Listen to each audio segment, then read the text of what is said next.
آموزش برداشت ایردراپ راکی رابیت. وارد ربات بشید، روی گزینه والت کلیک کنید، از بالا روی گزینه ویدرا بزنید. اینجا راکی رابیت رو انتخاب کنید. اینجا باید چک کنید که آدرس والتتون همون آدرس والتیه که دارید. توی این قسمت هم گزینه سند کد رو بزنید. یه کدی برای رباتتون ارسال میشه که اینجا باید پیستش کنید.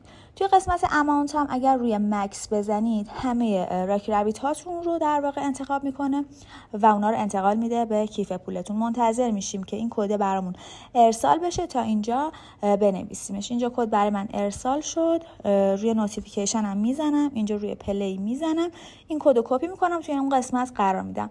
بچه‌ها کسایی که نیم تن رو واریز نکرده بودن در واقع 45% از ایردراپشون سوزونده میشه و بقیهش رو میتونن برداشت بکنن.